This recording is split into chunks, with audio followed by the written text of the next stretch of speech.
Craig, how are you, man? Great to talk to you again, Ryan. I'm excited, man. I was really excited as I was thinking about this mini series and how many people have questions about their key executives, how to pay people, how to get an alignment, especially with all the crap that's been going on for the last couple of years. And I mean, your podcast that we did, I don't even know if it was a couple of years ago now. So many times I send it out. I'm just like, hey, here, just like this will give you the gist of it. And then as I started thinking, I'm like, let's wrap this together in some more context, and we can really put some meat on the bone. So I'm very excited because I know it's a hot topic these days. It is. So for the people that have not listened to that, why don't you give a little bit of your background on how you got to VisionLink and then what VisionLink does, and then we're going to kind of set the groundwork with some terms, kind of concepts and stuff like that, and then we'll kind of get into the technical stuff. But why don't you give everybody a little bit of your background? Yeah, for sure. So VisionLink Advisory Group, we're a compensation consulting firm founded about almost 25 years ago now. I'm one of the partners. There's 4 partners in it, and we really kind of a boutique style. I think we've focused in all areas of compensation. So we literally can help companies with, base pay and incentive plan design. But really, I think where we've really started to find the most focus out there is really what we call value sharing and different value sharing plans. So we work with growth-oriented companies trying to create alignment between their business plans and their reward programs. So we've been doing it for 25 years. We, working right in that small to mid-sized business marketplace. And you guys design a lot of comp plans a year too. And like, it maybe like, it's not only the volume, but like, I said this on the last interview when I had you on, Craig, like you guys just to be very clear, you guys don't jam insurance through people's throat, right? So like this is like from a technical, like you're designing the optimal plans for alignment. I truly mean that. Like I was so impressed, but you guys got here in an interesting way, right? Why don't you give a little bit of context, because I think it's pretty cool. Yeah. So we all originally started back in the financial services business. This is back in the late 80s, early 90s. So I'm going to date myself a little bit here. And we were basically just designing deferred compensation plans and hoping that the companies would fund those plans. So fund them meaning setting money aside to actually fund the liabilities of the plans. And that's how we got paid, was hoping they'd fund those plans with insurance or investments or something like that. And so we tended to find, you did a lot of work and oftentimes there was no payoff there. And we were, believing we were providing, some great service to people. And so we started charging fees to design these plans, obviously still did some funding. And then that really is what sparked companies just saying, hey, help us with our bonus plan, or, we don't want a deferred compensation plan per se. We're looking more of a value sharing plan or that. And so we really just expanded out into compensation, and really the whole funding of plans is really pretty much secondary in our business now, right? I think if you asked 90% of our clients, they wouldn't even know that we do that part of the business, because it's really secondary to the plan design. It's a totally separate decision about whether or not a company wants to fund that liability that they have, but you really need to design a plan that's going to do all the things you hope it do: drive growth, attract and retain great people. All of those things are really the key of the design process. Which the irony behind all this is the fact that we're going to be talking about design and alignment of compensation and incentives. So like you got incentivized to design plans, which is what the client needs. And I just love it. And then how they choose to fund it is their deal. And we're going to get into like the funding too, because of the whole question of, do you have to sell? Do you not have to sell? But we're going to push that off a little bit. But I think it's just super cool because, again, you're designing it for the optimal structure, not for a product. It is, that we filled a really big need out in the marketplace. I think everybody's familiar with all the big consulting houses, and they're out there, hoping for those big Fortune 2000 contracts, 6 and 7 figure contracts. And there's a niche and a need for all companies truly right out there that are trying to grow and trying to attract people, that you need to make your reward offering fit that business strategy, right? It's not just one where you just pull off this reward strategy off the shelf and say it works for everybody. It has to fit your plan and your business plan and your vision and all of those things. So let's get some definitions cleared up before we really roll into this. So your definition of incentive versus long-term value. Mm-hmm. Yeah, it's kind of a nuanced description. Because it's just so much in our vernacular, we use the term incentive plan still. But I think subtly the difference is when you think about incentive plans, it almost rewards certain behaviors. And sometimes that can become manipulative, right? It's the old carrot and the stick. Hey, come over here and do this, and this is what's going to happen. Versus value sharing, which is really outcomes based. It's telling people, here's the outcomes we're looking for. This is success. This is how we define success. And that in turn is shareholder value. And now we can share some of that shareholder value. So it's really value sharing. Obviously, it still falls under the general premises of incentive planning and variable compensation and all the terms like that. But it's meant to be outcome based versus just behavior modification. Love it. Love it. So super helpful. And you started pulling on a thread. I want to pull on this thread of value. So you alluded to it a little bit, Craig, but what is your definition of value creation? Like truly, what is that outcome that everybody is striving for? Mm-hmm. Yeah, I think it can fall under two categories. So when we say value sharing plans, sometimes we mean both short-term and long-term value sharing plans, right? So short-term value sharing plan would be as simple as your annual bonus plan or quarterly bonus plan. And so the results or the outcomes you're hoping for are usually increases in revenues and profits, and maybe all the way down to specific things that create those revenues and profit. But that's really the value that's being created. Usually a growth in profits on the short term measured, usually an annual basis, can be paid quarterly, but usually it's annual results. When we say long-term value sharing, it's typically enterprise value, right? And the increase in that enterprise value or equity value of a business there. And so in the marketplace, you say then, okay, if that's our outcome we're striving for here is a bigger and better business out in the future, how can we go about creating a plan that shares some of that value with the real drivers of it, right? And so, everybody's aware of equity, right? And, if you work for a big public company out there, you're going to get restricted stock, or you're going to get RSUs or options or SARs maybe. But most private businesses don't necessarily want to take that step, right? We don't want to have the minority shareholders. The tax implications too are often not favorable to participants. Can you explain that just a little bit? Because I think that's a big thing that a lot of people don't really dive further into, because I think it's good on both sides, the employee and it's a challenge for the employee and the actual employer. Yeah. I think you look at it. I think people often think, and certainly I think employees and participants and high value employees think, I want equity. I want to own part of the business. And there's nothing wrong with that. That's what we want them to feel like and want. And so there are different tax rules around equity. And so when you give somebody actual equity in the firm, let's say you have a guy and I want to give him 10% of the company because he's really driving value.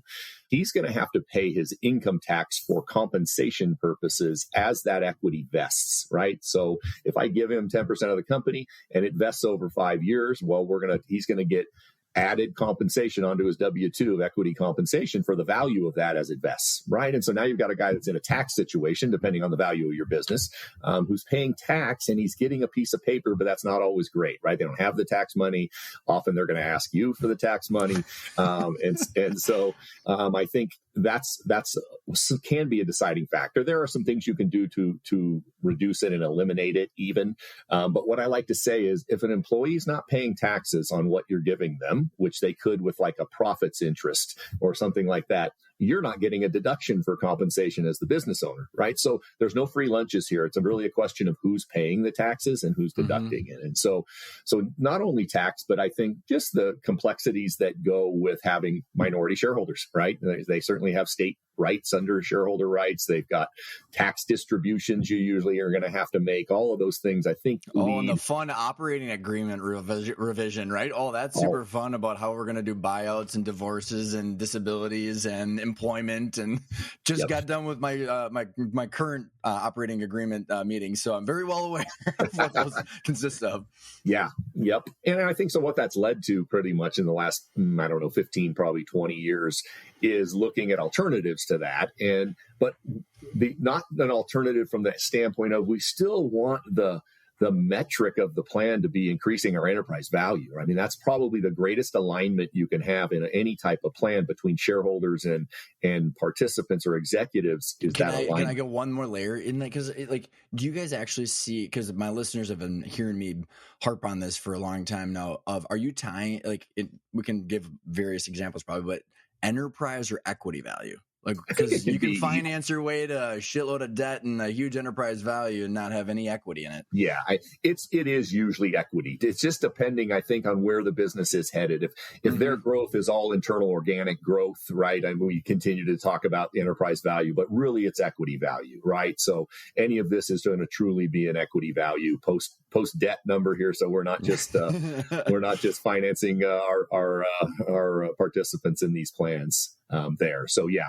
So we would most of the time, depending on where the business is, and that get to an equity value for them and get that alignment, right? And that's really what it's going to do. And so you can do that, right? I can tie them to that equity value via some sort of synthetic or phantom equity, whatever term we want to use out there. You're going to hear all kinds out there. It's not equity, I think, is the biggest key here, right? It's a compensation plan. It's a promise to pay, usually a liability plan that just says we're going to track the equity value of the company. Right. Sometimes we're going to do that via an appraisal. Companies get appraisals done for whatever reasons. We can use appraisals. You don't have to. There's no requirements. So that's another beauty of not using equity. If we use equity, we need fair market value done. And that usually means an appraisal. And phantom equity, we usually are using some sort of formula, right? Some sort of even a multiple minus debt plus cash, so anything like that, right? Love it. Yeah. Love it, man. And so we can tie the people to really what everybody's hoping for anyway, which is to participate in the value we create over a period of time. So Craig, let me throw on a concept that I talk a lot about too, of this intrinsic financial value, which is the value of the company based on the risk of the cash flow. Like you said, like you say, okay, well, we're not selling the business, but we can still measure, monitor the value. And so it's a discounted cash flow, just essentially a valuation based on the future projections of normalized EBITDA compared to the strategic transaction value where you might get a huge multiple. We're onboarding this client right now where the intrinsic value is probably like a 6 or a 7 multiple, but it's trading on like the low teens right now if they were to sell to a third party. So what the kind of the philosophy we always are preaching is like, tie all of your planning to what you can control, which is the intrinsic financial value. And then there's a spread, which is just, your choices lie in the spread if you've nailed your bogey based on the financial value. Yeah, it's really that is really how we suggest you design the plans is to use kind of that intrinsic valuation, if you will, along the way, right? To say we don't know what we're ever going to get in the marketplace. It might be low teens right now, but as all this free money, 2023 might be a little bit different. That's right. As all the free money goes away out of the marketplace, those probably are going to come down. And so as we're accumulating and as we're valuing the business on our journey to this transaction out there in the future, we tell participants we're going to value it the best we can here along the way. And that's this intrinsic value, right? It's a 3 or 4 or 5, a 6 multiple along the way. And if we are building in events for payment other than a transaction, that's what we're going to value it at because we don't know what market value is. And you can tell those participants, if you want to participate in that market value, then stick around until we have a transaction and we'll reprice this phantom equity up to the market value on a transaction and pay you on that value if you want. That's an option in the plans. And so it's a good message. And I think it's a way to justify potentially lower valuations along the way until we know. Right. And it's also good for the main shareholders and owner because it's like you don't want to build all of your personal planning off of something that may or may not be too. So it's just truly back to alignment and where everybody's aligned. And I want to get more in depth as far as like structuring these phantom synthetic equity and the vesting and then the payouts. But before we do that, Craig, like let's talk about like just a basic list of different ways that employees can get paid. Right. And I don't want to be too elementary, but like a 401k match is one of them. Right. Sure. So like, let's talk, like, can you just kind of give us a quick flyby and then we'll pick the couple that are particularly where we're going to focus on for this episode. Yeah, it's pretty straightforward. So we kind of term this the total rewards offering, and we break it down kind of into 8 pieces of a pie, if you will, that you have to offer employees. And you're almost never going to use all 8 pieces for anybody. Okay, so there are options, and you want to tie them to your strategy and your vision of where you're taking your organization. And so we break them down into first the cash pieces. When we say this is how your employees are receiving it, is in the form of cash. So it's going to be salaries. It's going to be short-term value sharing plans, potentially your annual bonus, your quarterly bonus plan, long-term cash type plans like phantom equity that they receive in actual cash versus actual equity. So those are three kind of cash pieces. Okay. A fourth one could be equity. We may use actual equity, right? Mm-hmm. If we've got one person and however that's going, we might use actual equity. So we kind of look at those three cash pieces and equity. Then the other half of the equation, the other kind of four of these 8 pieces are benefits related. So they're receiving them as benefits, not as cash. It's all cash to the business owner, right? He's writing checks for these things, but this is really how the employee's receiving them. And the first is going to be your standard, we call it core benefits package, right? So this is going to be your medical insurance, if you have dental and vision and all that stuff that looks like that. The kind of core benefits, really pretty much a requirement in today's marketplace out there as a place to start, right? I usually got to do that. One of the first steps I think really small businesses are going to take post salaries are going to be some sort of benefits package, right? And then to go along with that, the other piece over there is going to be a retirement plan of some sort. In today's marketplace, that's almost exclusively 401ks and a match, right? Because there's no cost if we're not matching. So if we're just allowing deferrals in there, it's certainly a benefit because you're allowing people to control some of their own personal income tax and that. But I think, again, the price of admission today out there in the marketplace is some kind of 401k with some sort of match at least, right? That you see out there.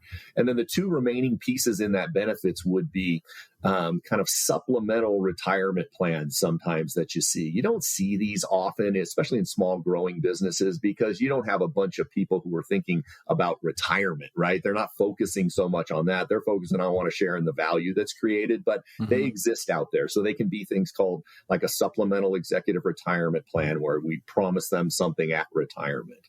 And then the other is just executive benefits. So a way to kind of spruce up the core benefits that we might just give to everybody. Hey, our execs might get a little more, maybe a little more disability insurance, a little more life insurance, things like that in there. And so those are really the 8 pieces that you have to choose from. Thank you very much for that. That was very, very clear breakdown. And I love how you prefaced it too. Like it's about taking this menu and then applying it to your goals. And so I'll layer out another concept too, Craig, that I've been harping for a long time. I was like, we just got done with a mini series about annual planning, and I'm so like, I've been so exhausted with hearing people's goals be just revenue focused. And so it's like, all right, then I asked multiple other questions, but I've been saying you need, regardless of whether you're planning on selling, if you want to view and run the company as an asset, come up with a target equity valuation at a point in time to drive towards. And then we can back everything into that. And then we need to figure out for the main owners of like, what is the target annual income through salaries and distributions you want to get there? And then like your next level of manager, your executives should be able to tie it right to that. And so like, for example, I was saying, if someone says I want a $10 million equity valued company in 2030, and Craig, you're one of the C-suite members of my company, and I'm like, hey, Craig, what's it worth it for you to stay along for the next 7 years? And you're like, I don't know, $1 million, $2 million. Well, let's say it's 2. Now the company needs to be $12 million equity valued company in 2030. Like, not that crazy complicated. And if we can't get there, then we have to figure out, do we push out the timeline? Do we shrink the value? I mean, like, it's just, we have a basic couple levers to pull.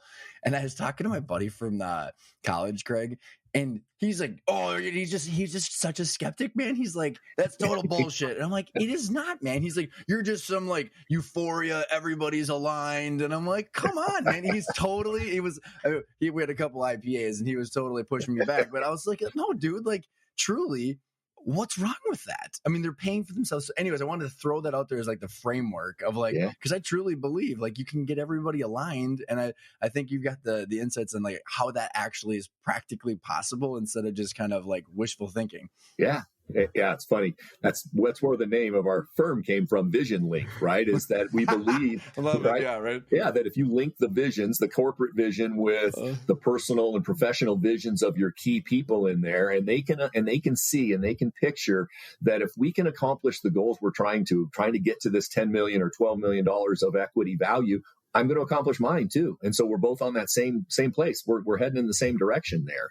And that really leads to, I think, a really key important point that has to happen before you talk about any of these compensation plans or sharing or any of these other things. And that is, you've got to create what we call a compelling future, right, is you have to paint that picture for them that they can see and buy into and see, I believe this. I believe that's possible. I believe I see my role in doing it there. And I see what's in it for me if we get there. You've got to paint that picture before we can have any of this, right? I like to just say the compensation plans are just the celebration of the results, right? Get us there, and hey, this is how we're going to be, right? Is that they're the celebration of results. I love it, man. Because I love how you said that too. Because I was actually sitting there just to pull on this story. Seriously, is one of my two best friends, and one of them sitting there just total skeptic, and my other buddy, he's an executive at a firm, total introvert, willing to just buy into someone's vision. And I'm sitting there explaining how I believe that the world looks, and my buddy's sitting there telling me how he believes it, and I can guarantee you I would have been able to recruit my other buddy over my other friend, because it was this guy's just gonna put you to work. This is hey, I'm gonna help become a partner through value creation. I mean, it's just I don't know why it's so complicated. Yeah, it's not. We say, right, you're trying to create growth partners. It's a great term. We use that term often, right? That's really what you're trying to create, is people that understand. We kind of have this simple 4 questions. If your executive team can answer these 4 questions that their wife poses to them or their husband poses to them as they go home at night, right? And it's 4 simple questions that if your people can answer these just succinctly fast, you're going to have a great chance of success. And that is, first one is, where are we headed, right? The vision of the organization. Where's the company headed? The second is, how are we going to get there? Our strategy, and they can answer that. 2, what's their role and in getting us there? And lastly, what's in it for me if we get there? If they can just rattle off the answers to those because it's clear and you've painted that picture for them, you're going to have a much, much better chance of success than winging it. I don't know. I shouldn't be laughing because it's so damn simple. Yeah. Where are we going? What's the plan? Yeah. What's my role? How are you going to judge me? And it's so it's this whole back to the basics will help people actually recruit people, keep people. I mean, it's just, I appreciate that so much. Yeah. I think the other thing that it does, it allows you to do when you get them bought into the growth of it, is it allows you to help control your compensation costs, right? I mean, we look at almost anybody's P&L, the biggest line item is going to be comp and benefits, right? And so we if we want to have some control over that, then we do that by controlling our fixed comp costs, which are salaries, benefits, and retirement plan contributions, right? We're paying all of those no matter how well we're doing. And so if we can pile on all of the extra dollars into variable pay programs that we can design and model and come out, you're going to have a much better chance in the ups and downs of business to be able to keep people when it's down, right? I know we often get people who are always saying, give me a raise, give me a raise, give me a raise. I want more salary. They don't realize that they're the first to go when things turn down because of the fixed comp costs, right? When they get those fixed comp costs. So I love it, man. So as I'm trying to think about there's two different directions. I don't know which order to do them in first. Craig, is in the white paper that we'll put an attachment in the show notes to, is the 5 main things that the benefits of the long-term value growth.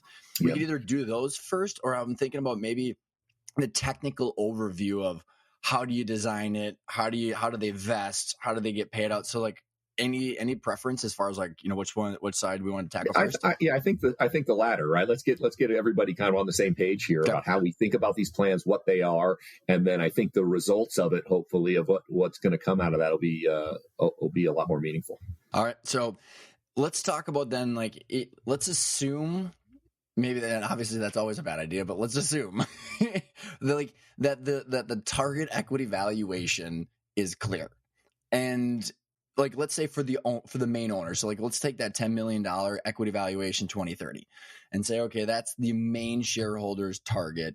And now we're at the point of hey, Craig, as my executive, or if you want to use me as your executive for the sake of the case, I don't care. But how do we figure out, how does the conversation start? And then how does that whole thing we'll just maybe use that as an example to kind of to highlight everything.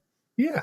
Well, I think I'm going to, obviously, my first recognition is going to be that you're an important part of getting us to that 12 or $10 million valuation, right? I think you have to have a belief as a shareholder that you need those people to get you there, right? You can't be of the belief, and I run into it plenty of times where, hey, I can have anybody in the seat that I want over there and we're going to get to this 10 million, because I don't think that's going to lead to the kind of relationship that you want or reason for this planning. And so, right. And if that's the case, you wouldn't want to design this anyways, right? Because it might be the case. Yeah. I can get there myself with who's ever there. It's not there, right? This is saying, I need these folks. I believe they can get us there faster, get us there higher, get us there, all of those things. And so now it's an idea of saying, okay, well, now what do we do, right? How do I express that? How do we define what is success and how much then am I willing to share with you when we get there? And so it's not even as much the future value is important to me as the shareholder. And I want them to understand want you to understand what we can do when we get there and what that looks like. But at the same time, then we need to start thinking about, mostly in these plans, how are we going to monetize this for you? Okay. And it's really the first real question here. If you had just told me the same thing, but you said, we're going to get to this $10 million equity value in 4 years or 5 years, and that's when I want to sell the business, well, then we can probably design a plan that just says that's our target. And the only way this is going to get monetized to you as my executives is you drive this thing to a sale. It creates a much simpler plan. It can create a plan that's really not even a liability plan on the balance sheet, because it only pays if we in fact sell the business. Okay. Now you can already start reacting and saying, as the participant, you're saying, but yeah, wait a minute. What if I drive us up to 10 million and we get there and you decide, nah, this is a great cash flow business. You just tapped right into the biggest narrative that everybody's probably listening and going, but then how many times you heard of a buddy that got there and then didn't want to sell, and then the person's stuck, and then the resentment starts, and Absolutely. Right. And so, I think that plan design I described, it can work when it is, an 80-90% deal. We're going to sell this business, and that's where we're going. Okay, we can do that. But more than likely, we need to think of this as a liability plan. If these people are helping drive value, whether we get to 10 or not, if I've driven some incremental value, should I continue to share in that? And so that's probably our next big step, because then doing that, we have to come up with some sort of valuation methodology along the way that says to them. Can I interject for a sec too, Craig? Yeah.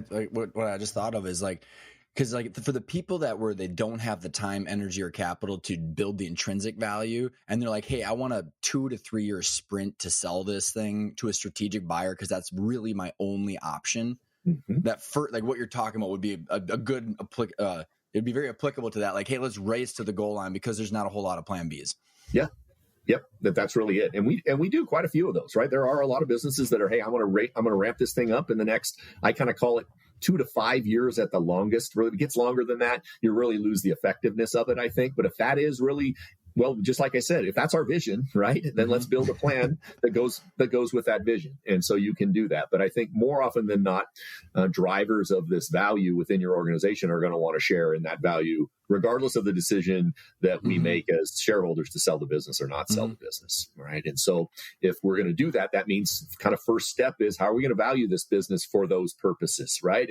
If along the way purposes, I call them, on the way to that transaction, knowing we can use transaction value when we get there, regardless of this valuation. But if we're going to build in some potential, well, I call them vesting or monetization events, then we need to say how we're going to value them. That's one of the main requirements of the plan. That somebody's going to want to know, okay, this sounds great. You're going to pay me, if I build up vested value, well, what are you paying me on? And so that goes back to that formula we talked about a little bit earlier. Usually, I think the easiest way is a formula, right? It's some sort of earnings multiple, equity value formula there, because it's relatable, right? It is, this guy can look at it and say, if we drive earnings up, regardless of whether I think it's market value or not, my plan value is going up, right? Whether we use a 3 multiple or a 5 multiple or a 6 multiple, if you're driving up earnings, the value is going up and I'm participating in some value there. And so that's really that first step, is doing that. We say we'd want it to be conservative to what we think the market value is, because we really don't know what it's going to be when that happens. And we don't want to be potentially paying participants a higher valuation than the shareholders might get at some transaction, because then we shared more of the value than we thought. Right.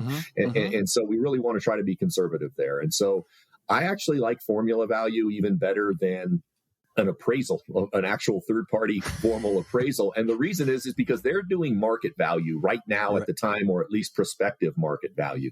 And I don't know about when I'm going to pay this person potentially with that valuation. The other things that happens is you can still be going gangbusters, driving your earnings up, but market's falling off, multiples are dropping, and I get no appreciation in my plan value, even though we're killing it internally because the market's saying valuations are coming down.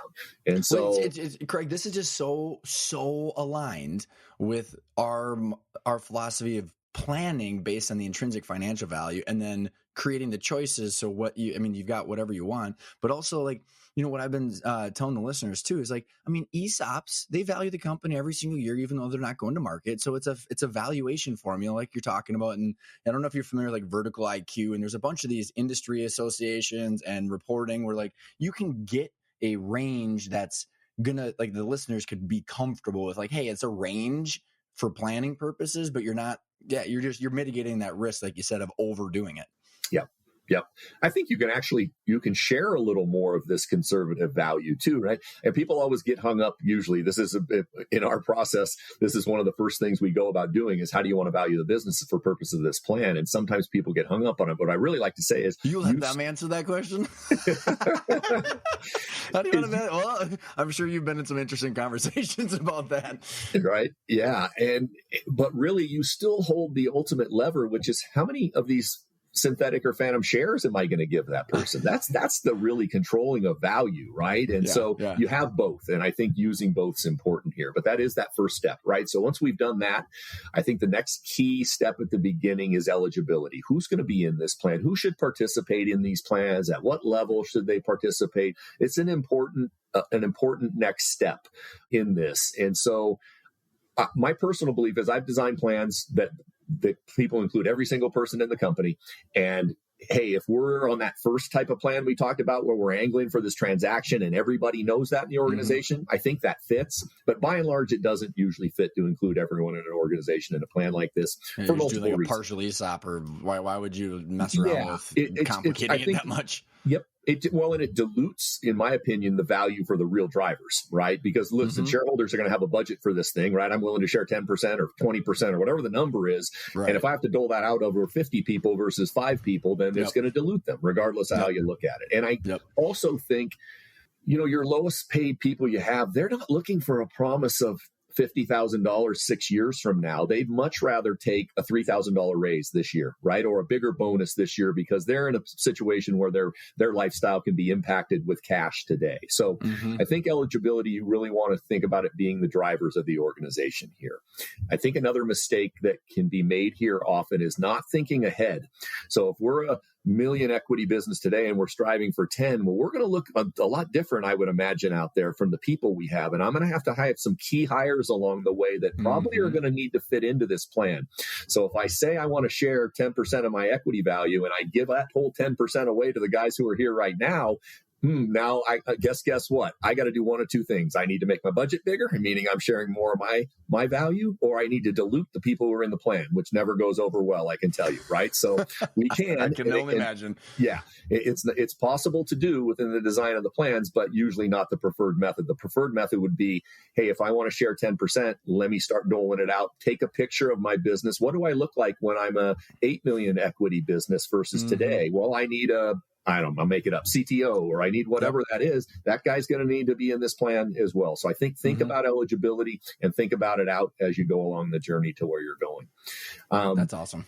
The rest is, so you really have a plan once you've done this. We have the valuation, we've got a share price, right? We just unitize that typically. So if we just used let's just say we have an equity value of $2 million today, we just put a hypothetical number of phantom shares in the plan, or synthetic shares, whatever we want to call them, units, anything, right?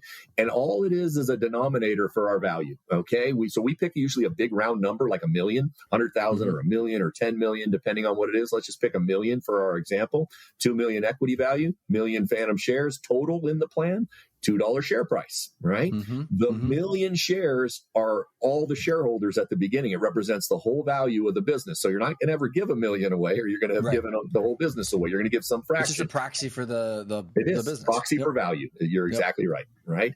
And so we've got our currency, right, in there now. And so then the next step is to determine, do I want to use what we call full value shares, appreciation only shares, or both? Okay, it's just like, do I want to use stock or stock options? It's the same concept. If I give you one of those full value shares that I just described, it's worth $2 today, and whatever happens over a period of time, you get whatever happens. If I give you an appreciation only share, that's like a SAR, a stock appreciation right, $2 is the value. You're not entitled to that. Grow the value above that. Get that equity value to 3, and you're entitled to the $1 difference in the price there. And I think both share types make sense in plans. You can use them both. You can use them different for different people. I think as you think about yourself on that journey to 10 million equity value, if I bring somebody in when we're already at 7, do I really want to share the 7 million we've already created with this person who's just coming in? Probably not. Probably appreciation only for that person. Beginning of the plan, a guy who's been with me from the very beginning and helped me even build up to this 2 million, give him some full value shares.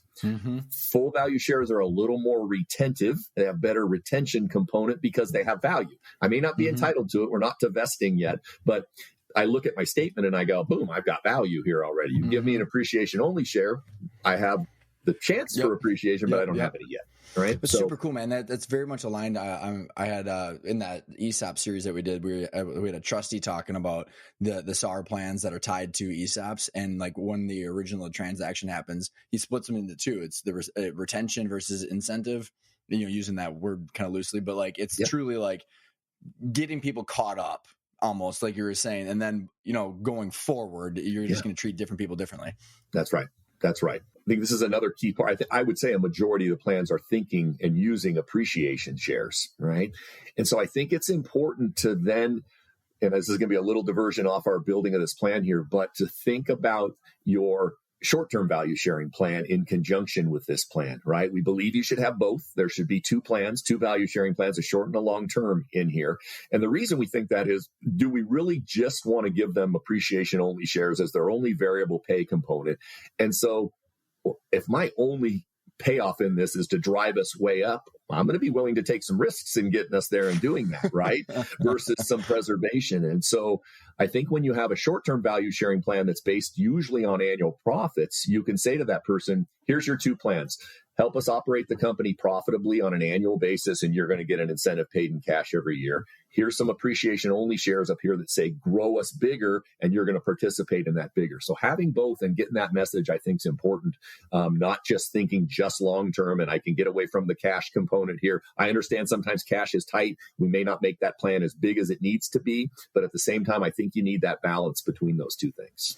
Well, and it really ties into like our constant message, which is as long as you have that long-term target equity valuation, you can back in the 3 financial statements all the way to next month.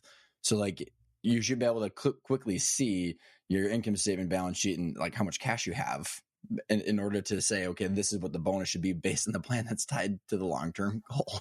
Yep. Yeah, absolutely. So we now have the shares, either type that we're using here. And now we start to get into terms and conditions, right? So I break them down into 2 things. Vesting. Let's make sure we understand this term vesting in here. So people have different understandings of the term. Vesting, the term vested is really what I'm entitled to under certain circumstances. It's mine once I've earned it. And investing is usually time-based, at least, right? Meaning, here's some shares, Ryan. These are going to vest over the next 5 years at 20% a year, from what I give you right now. So end of 1 year, just time-based only. As long as you're still here, you vest in 20% of what I gave you in the first year. By the end of the second year, up to 40, and all the way up to 100 from the first year. We always use class year vesting, meaning if I give you some more next year, start over with that same 5-year vesting schedule. So it's rolling forward out to the end of year 6.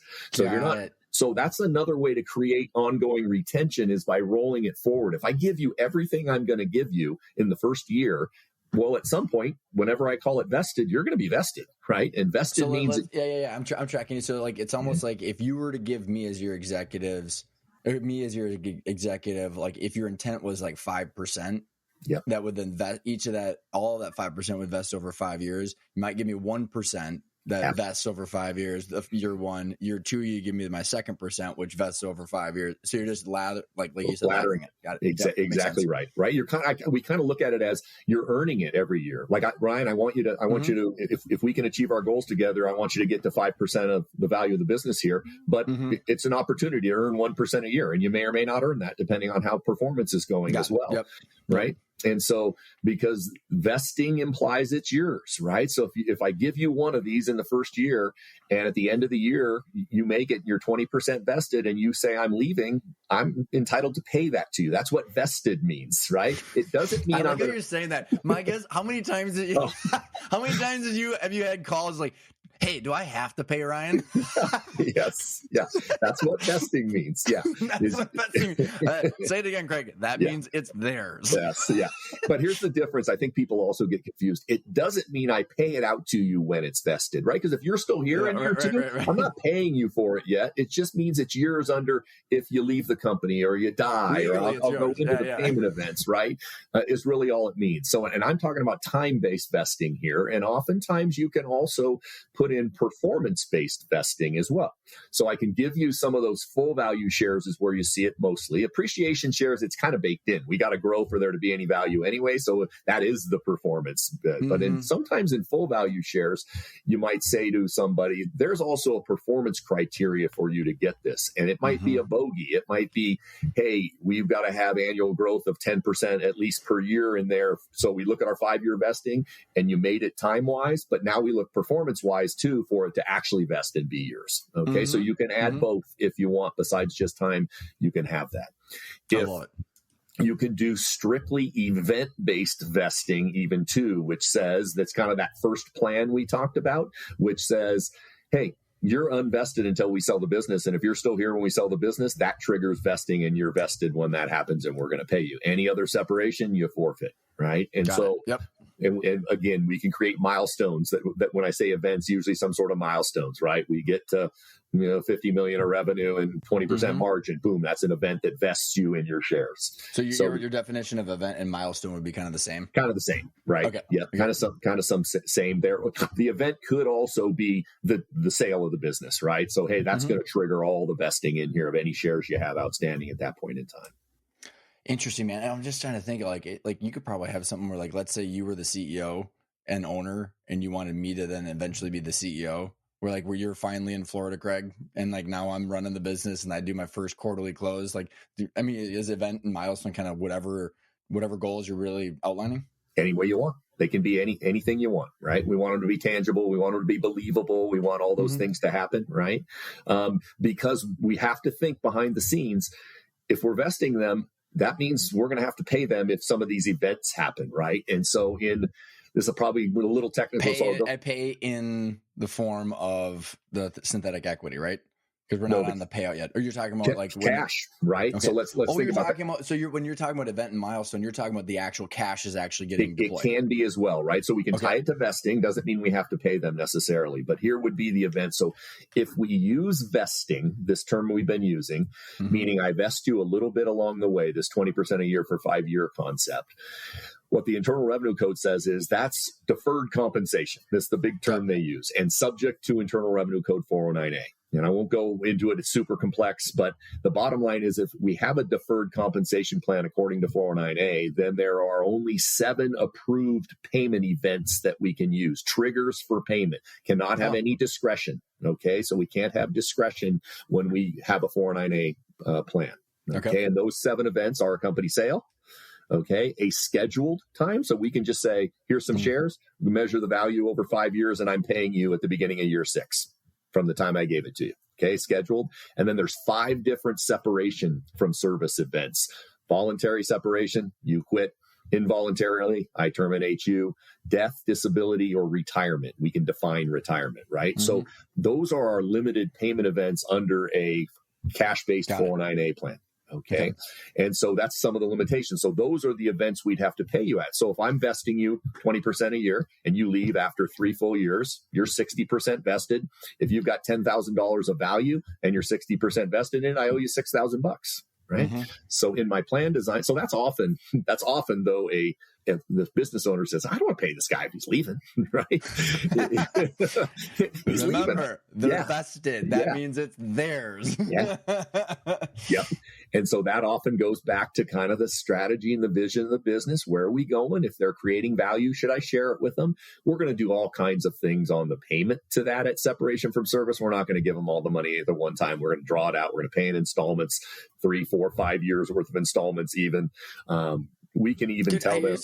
I just love it, Craig, because and we just got done with the ESOP miniseries, so it's just top of mind. But I mean, it's the same damn thing as a repurchase obligation. Yeah, same thing. I mean, you have to buy the shares back because they're theirs. You don't have to do it all at once.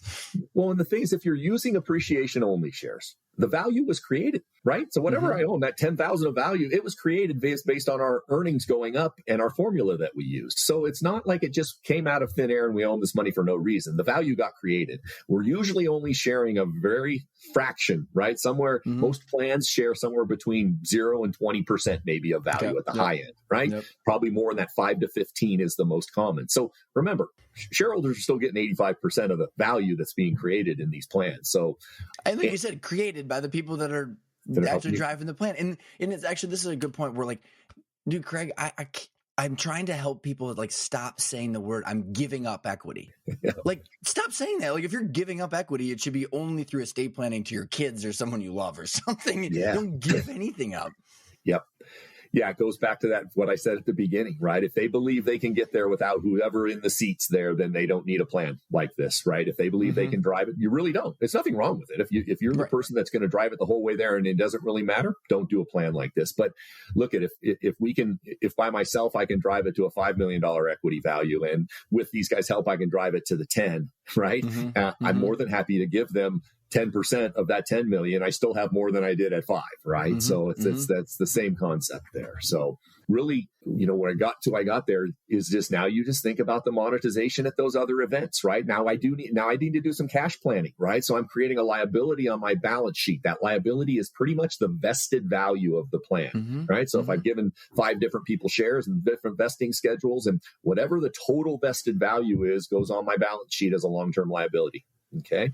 And so these are cash-based plans. What happens at a transaction? Liabilities get paid before shareholders, right? So if this liability has grown to $500,000 and we sell the business for $10 million, they get 500,000 first, 99.5 million is left for shareholders, right? So that's the transaction of these plans, right? At the end, they're liability plans. And so oftentimes you're going to think about that liability. This goes into the funding concept we kind of talked about. Now it's totally separate from the plan design. It's really just long-term planning for the business. Should I be setting money aside for this liability? If people are leaving, if I have fairly big balances for people and one guy leaves, and I don't know usually when he's leaving, should I have a little kind of side fund, right? There's no formal funding requirements for these plans. Nothing. There's no requirements at all. You can pay it all out of future earnings, and you can borrow the money. You can do whatever you want. No requirements for funding. Let me comment on that too, because like this is where I see like a lot of key executives get completely screwed because the owners suck at planning, don't have any of the information. It's a promise to pay. I mean, I actually did a podcast like a year or two ago called Paper, Wealth, and Lottery Tickets. It was all bullshit because the person it's like, oh, like look at all these cool things. Like a lot of kind of what was been going on in the last couple of years in the market, but like it's the same, narrative gets thrown around ESOPs too. It's like, hey, we had to sell because we didn't have the cash. And it's like, that's just shitty planning. I don't know how else to put it. Like you just didn't plan for obligations you had. Yep.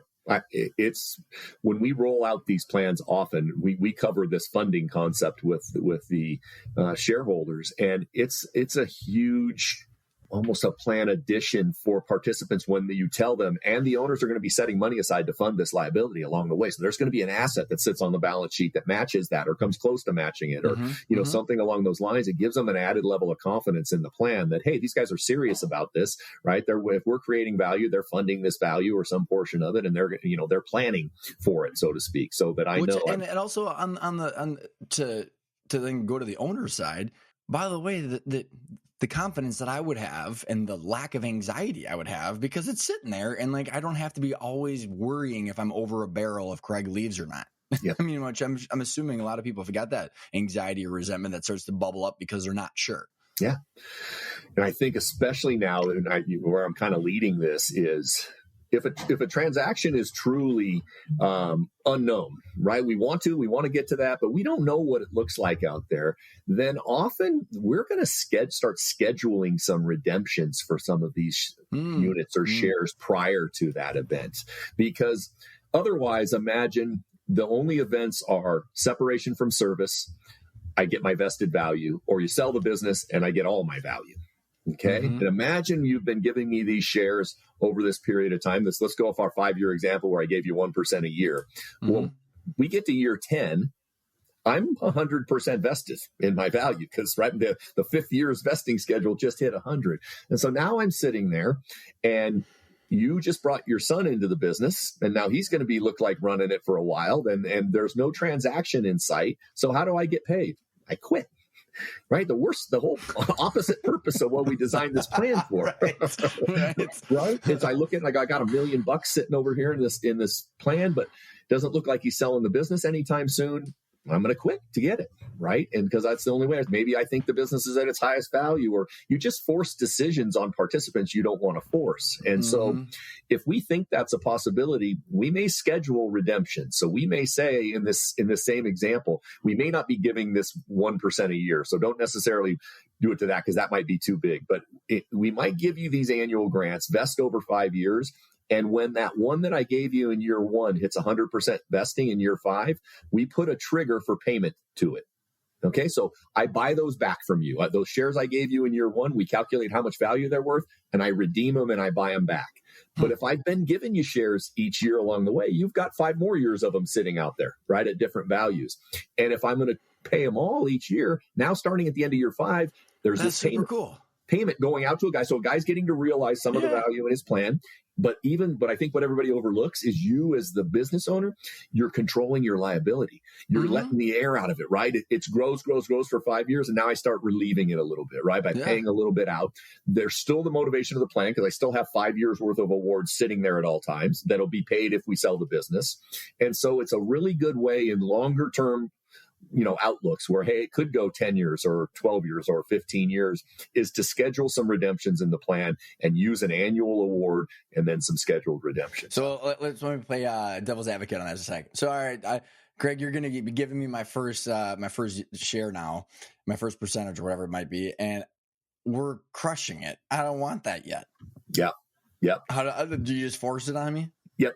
Yeah, only and the main reason we force it on you is the tax law, the 409A, which makes us say if we're going to do that, right? I have to say what happens. Blame it on the IRS, whatever. That's a cop out. No, There is ways actually that you could allow them to not take it if they didn't want to, but you still need to keep thinking about what I said about the liability, right? For sure. I'm not mitigating that. I can control this liability a little bit better when I know they only have a 5-year life cycle, instead of I gave you some in that first year when we did our $2 share price, and now the share price is 20, and 5 years later it's 40. Those first ones have tremendous amounts of value built into them versus the ones I gave you in year 5 that had that starting appreciation value from $15 and they're only 30. So it's just a way to control that a little bit over time.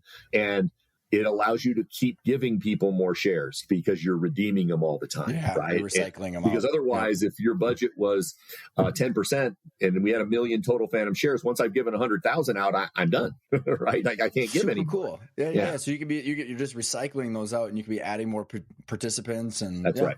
Yep. Interesting. Yeah. So it's that the concept is for a more longer term potential, right? I mean, if we're thinking we're doing this and there's a transaction in 4, 5, 6, 7 years, we don't need to redeem them. But if we could see this, but that would, like, within like the parameters of Craig as the owner said, I only want 10% of the equity value to be allocated towards this long-term plan. That's that 10%. If it's $100,000 shares, it's just recycling those constantly to the people that are participating. That's right. And now we're looking at how much value are we sharing versus the shares don't matter. I might give out 500,000 of them over a 10-year period of time, but because I've limited them to growth over these windows, from a value perspective, we're still under that 10%. Got it. So then let's talk about maybe you were going this, like, how does that get paid out, right? I mean, like, so how do you, like, where in the plan design and what are the options and flexibility of the payout? Yeah, so if we're subject to 409A, we have to stipulate this as well. Payment timing is also a stipulation. We have to say in advance, and we got to live with it, right? Okay. Doesn't mean we can't change it on future awards, but whatever we give under that. And so typically, is that tied to the class of share or to the individual participant? No, it's designed to the plan in general, right? So yeah, to the share plan in general. So not even class of share or participant. It could be. You usually don't make it participant specific, but you make it event specific. And here's what I mean. If you have a separation from service, here's how I'm going to pay you. I'm going to pay you in 5 annual installments over the next 5 years, right? I owe you 10 grand. You're going to get $2,000 a year for the next 5 years, right? And so that's the separation from service payment. If we use those scheduled payments where I said, hey, at the end of 5 years, we're going to redeem those shares from you, usually in a lump sum, right? The guy's waited 5 years. Boom, here's a check for the lump sum of what that value is. So different between separation and scheduled. And then this is a key one is what happens at the change of control, right? We get to stipulate how a person gets paid there too. So I think everyone, when they first do this, is thinking, everybody gets paid. I'm the shareholder, I get paid, I have to pay everybody. But often you can get more value for your business if they know you've got some people tied up, right? The key important people. They don't want to see, buyers don't often want to see your most key guy getting a big fat check and now he's going to walk away, right? And so oftentimes we will do some kind of creative things at the change of control for people where we'll say things like, hey, you're going to get half your value at the change of control, right? You're going to get half of the remaining half at 9 months post change in control, and the other remaining half of the half 18 months post change of control. And you're entitled to it in all scenarios except if you quit, a voluntary separation from service. So you encourage them to say, all right, I'm going to stick around and get this thing transitioned and do that. And so the new buyer can come in and just say, hey, accelerate it all and pay these guys. I'm not worried about it. So that's their choice. That's their choice, right? But you as the current shareholder can, kind of lock your people up post-transaction a little bit too. But you make those decisions in the plan design when you're doing it. How we're going to pay people can be different by every event that we pay. Is there a common set of like, hey, it's usually 3 to 5 years, or is it, it's most punitive at a separation from service, right? So I do get business owners that say, if somebody leaves here, I want to pay them over 10 years, and I always have to. Right? 1% interest. Right, at no interest, right? And it's funny because I've had some where I tried to talk him out of that, but every time then in about year 6, he's asking me, why am I still paying this guy? He quit 6 years ago, right? And I said, because you wanted to pay him. You wanted to see their name on your outflow of money for 10 years. So I think most common at a separation from service is probably 3 years, maybe 4 years, something along those lines. There's some creative things you can do. You can tie those payments to that person competing or not competing. So if they go to a competitor or they try to, take employees or customers, you can stop making those payments. It's not a non-compete because we're not telling you can't compete. We're telling you we're not going to pay you if you go compete, right? And you sign an agreement saying, I understand the plan and I understand the rules of the plan. Yeah. Now there's some limits that you're going to run into out there.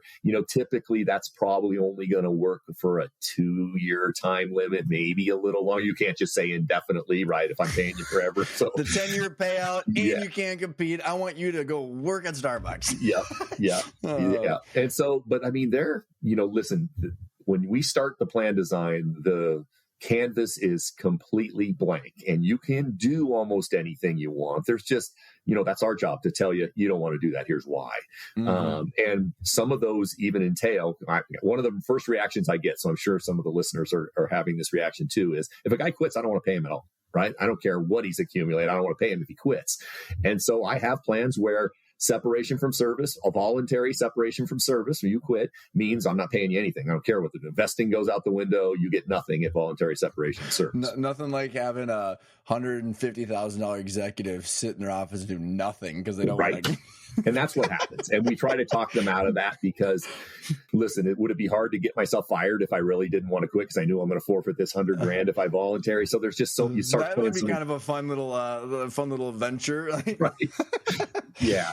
So you just get into all this good reason termination and not for good reason termination that is really not worth it. I try to tell them, listen, the reason you're doing this plan and what you're telling them is, if we can create value, I'm going to share it with you, right? And so if we're using appreciation shares, which we are a majority of the time, value is created. You shared a portion of it. If they're entitled to some of it via the vesting that we said in the plan, to me, pay it to them. Don't pay it to them all at one time. I'm not saying that. But if the value was created and they participated in that, look at you've accrued the liability. You've already paid for it on your books, right? It's already there. You've run it through the P&L already. Now it's just a cash issue.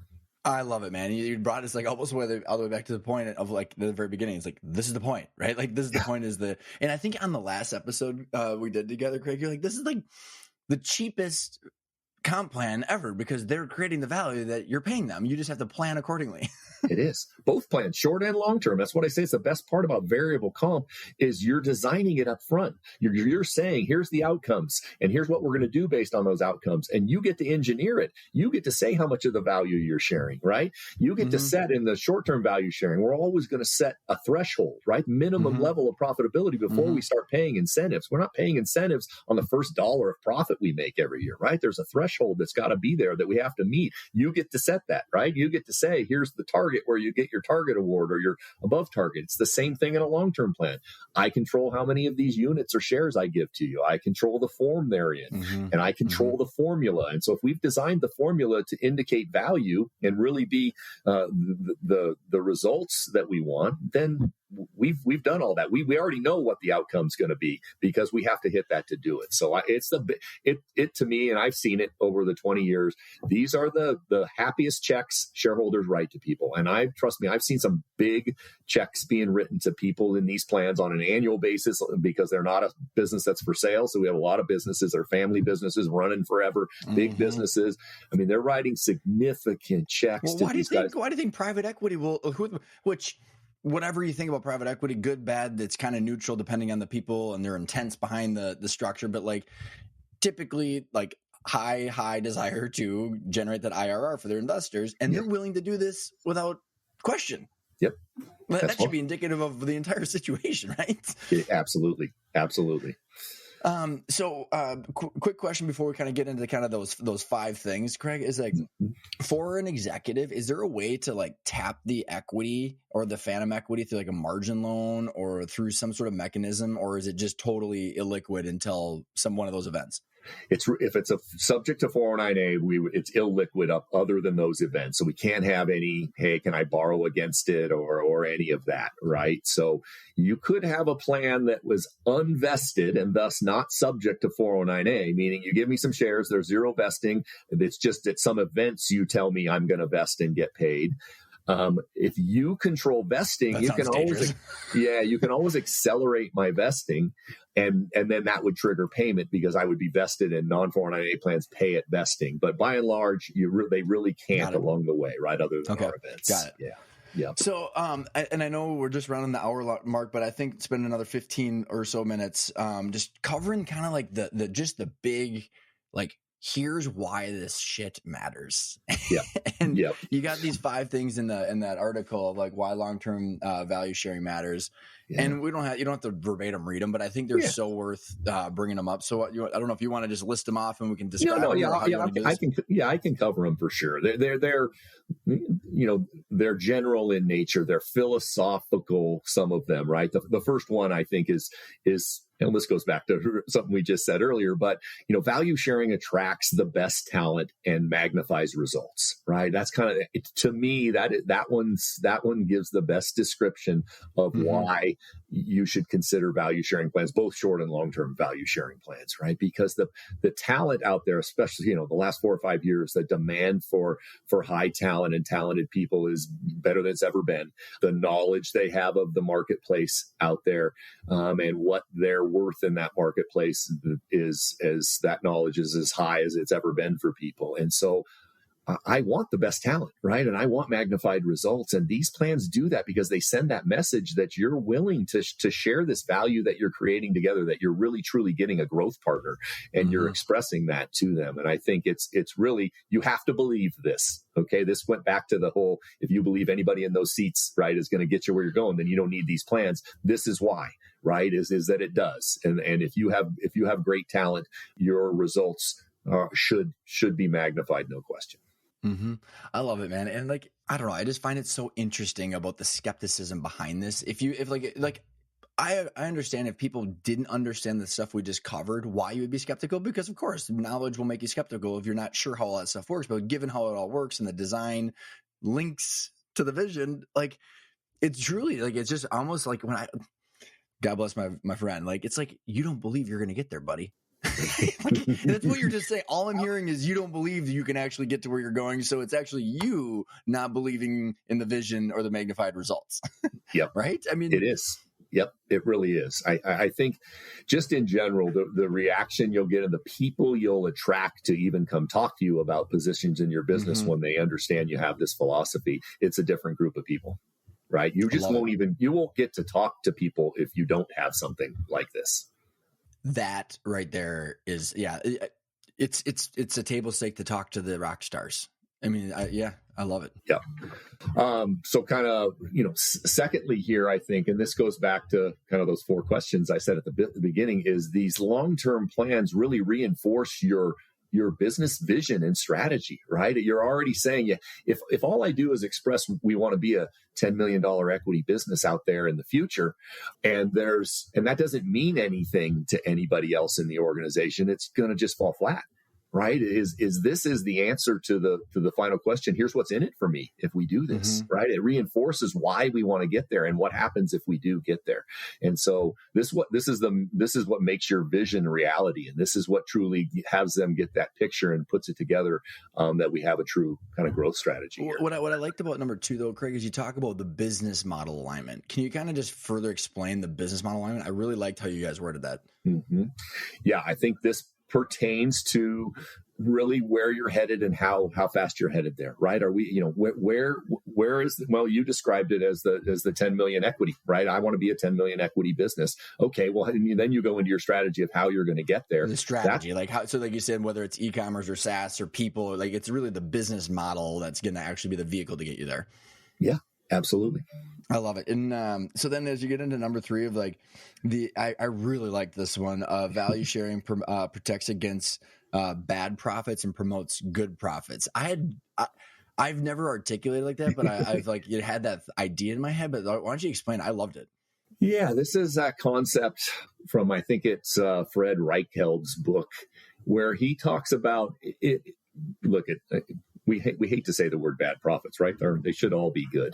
But this went back to what I described about short-term and long-term value sharing plans and having both. Imagine we don't have a long-term value sharing plan, but we have a significant short-term plan that rewards for annual profits. And I am going to be solely focused, right, on it having the most profit every single year, as high as I can get it, because that's how I get paid. And a lot of times you're going to be making decisions that are going to inhibit future growth, right? You're going to make decisions that are only based on short-term outcomes here. And that might stymie my growth out there in the future. And that's really what we're talking about. They're not bad because they're higher, but they limited our profits, our growing profits, right? So we're not growing them potentially out in the future because we're trying to harvest them all right now in the beginning. Potentially disincentivize people to reinvest into the company that would be a normalized EBITDA add back, because it's kind of like the whole quit talking about net income as your main metric and talk about normalized EBITDA. And it's also like my example I'd give Craig is like, and this is the exact problem that we dealt with. Out of like 20 million in revenue on our old family business, 8 million was equipment sales, and then the 12 million was managed print contracts. Well, those are 50% margin and locked in for 5 years, and the equipment is usually like barely at cost. And the sales reps, when I started there, the whole industry was based on gross profit comp plans. So they'd go back to service and beat the shit out of service for a lower cost per copy so they could get that monthly payment exactly where they needed it to be. So we just cannibalized the value creation part so that way the rep could make, $2,000. It's just like, this is going to like affect us for 5 years. And so you totally get it, man. Like you can totally, drive for, money today that will actually inhibit the long-term value growth. Yep. That's exactly it. And it's we preach it all the time, right? We kind of call it we have a name for it. We call it a unified plan for a reason, right? It has both a short-term and long-term component to it. And really, you're lots of times you're already doing it. Most companies have some sort of annual incentive plan or quarterly bonus plan or something like that. It's really just incorporating the two together and linking them so people really have their eyes on both targets, right? We do want to be profitable. You're right. We want to be profitable every year, but we want to grow. We want to get bigger. We want to be a bigger and better organization out in the future. Love it. And so the 4 and 5 are pretty straightforward, but why don't you give us the 4, and then I'd like to number 5. It'd be a good one to wrap up on. Yeah, I think it's a pretty common terminology out there. We want to get an ownership mindset, right? What does that mean, right? Every owner knows what it means, right? It's them. And if we can get more people that lay awake at night and think about all the things like I do, right, and do that. But how do I create it? Well, I have to give them the feeling of that ownership mindset, right? When they're tied to the equity value of the organization, they're going to think about it, right? They're going to think about what are the things that are driving that equity value inside here. And same thing on the short term. How I'm going to think about how we can increase our annual profits. And so all of those things should come into the decisions that I'm making on an annual or on a daily basis in my job is, hey, are these things leading to higher profits? Are they leading to higher value? It just gets that. The more people I can have in my organization that think like this because they're tied to ownership benefits, you're going to have a much better chance of success. No question. Love it, man. And then the last one about trust. I love it. Yeah, it does. I think one of the things I hear, I often in our projects, at the start of the project, I'll speak with the potential participants, right? The key guys in the plans who've a lot of times been asking for this or something like this, right? Sometimes it's driven that way where, hey, I've got a key guy and he's been asking me for equity for 3 years. I can't avoid it anymore, right? I have to deal with the conversation. And so oftentimes when we come in, I'll talk with those guys. I want to hear, about that. And the biggest thing that I hear from them is, hey, I'm worried about this owner, me driving this value up and him just selling the business and I'm kind of hung out to dry here, right? And or hey, I'm contributing and driving profits up on an annual basis and I don't have anything that's letting me participate in those. So plans like this are a communication to these people in the plan, right? It's communication that you not only do you value them, but you believe in them and you believe they can help you create this value. And so having a value sharing plan and that expression to them just builds trust within your organization. They truly feel like growth partners. Which, oh my God, it makes running a business so much more fun. Right? Everybody's having fun, working hard, working towards the same goal. Like, I don't know if it's just pure enjoyment that you're looking for. Like, why? I can't think of a logical reason why not to do this. And obviously, everybody's got their own goal. And you preface it perfectly, Craig. If you think you can do this by yourself, your current targets, don't do this stuff.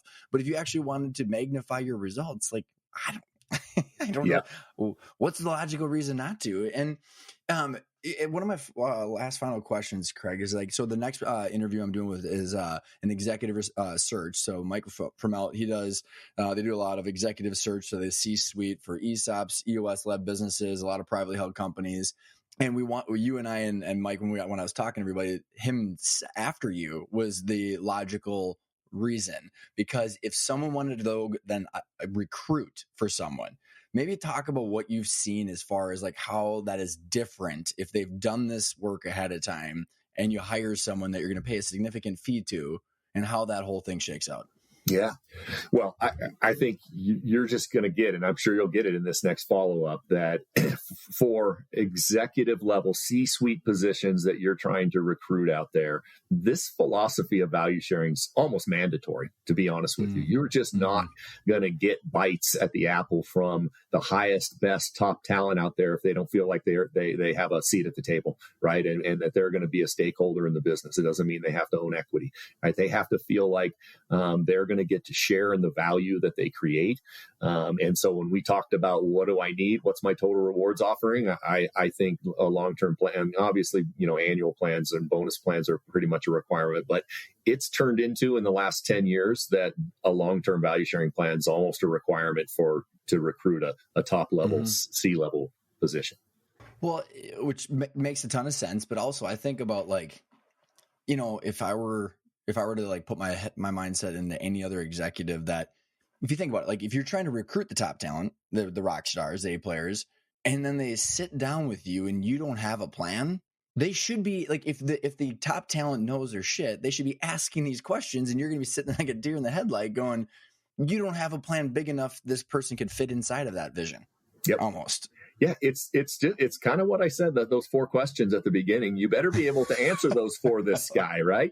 When he's sitting down across from you, he's going to ask you, where are you headed? Where are we going with this thing? How are you going to do that, right? What would be my role in getting us there? And hey, if we do all this together, what's in it for me, right? I mean, he's going to ask you those questions, so you have to decide, how you're going to answer those Craig, questions. you're the one that's going to put that together for me.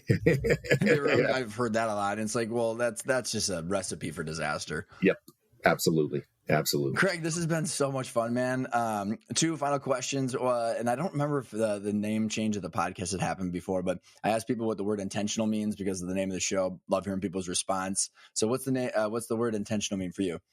It means, thought,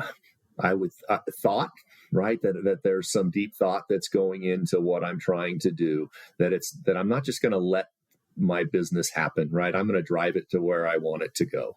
I love it, man. And then best place for people to get in touch with you and VisionLink. Yeah. So, it's pretty easy to find us out there. You can search Phantom Stock. You'll find us for sure. But our web address is out there. I think you have it on. If you're going to share that piece, it'll be on there. Via email to me, is also good as well. So all of that, feel free to share my contact information, and you can find us on the web pretty easily out there. VisionLink Advisory Group. Awesome, Craig. Thanks so much for coming on, man. This was a blast. Hey, Ryan. Yeah, I really appreciate it.